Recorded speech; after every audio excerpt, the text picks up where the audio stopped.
મિત્રો ફરીથી એક નવા ઇન્ફોર્મેટિવ વિડીયોમાં તમારું સ્વાગત છે। તો મિત્રો અત્યારે આપણે મગફળીની સિઝન ચાલુ છે અને આપણે મગફળીનું વાવેતર કર્યું એના કંઈ 1 મહિનો ને 10 દિવસ થઈ ગયા છે। તો અત્યારે થોડુંક ઈયળ અને મચ્છી ને થ્રિપ્સ ને એવું આવી ગયું છે। તો તેના માટે કઈ દવા છાંટી જોઈએ તો વિડીયોમાં બધી માહિતી મળી જશે। તો વિડીયોમાં છેલ્લે સુધી બન્યા રહેજો। તો ચલો કન્ટિન્યુ।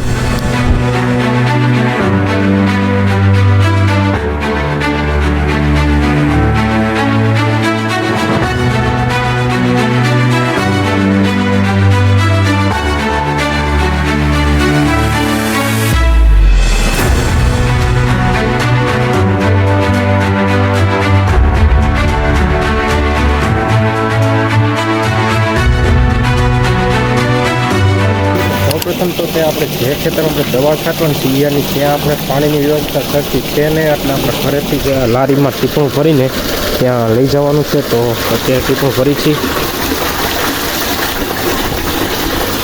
તો ચાલો અત્યારે આપણે દવા છાંટવાની શરૂઆત કરી દઈએ। તો કંઈક આપણે પહેલાં 6 વીઘાનું ખેતર છે તેમાં છાંટવાની છે।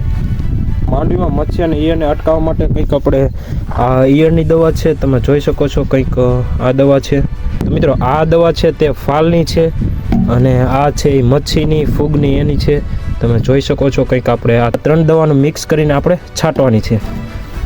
મિત્રો આ તમને દવા બતાવી તો તેનાથી આપણે મચ્છી અને ઈયળનો બધો અટકાવ થઈ જશે અને પ્રોપર રિઝલ્ટ આપણે 4-5 દિવસ પછી ખબર પડશે। તો ચલો વિડીયોમાં બન્યા રહેજો, કેવું રિઝલ્ટ મળે છે તો તમને આગળ વિડીયોમાં ખબર પડી જશે।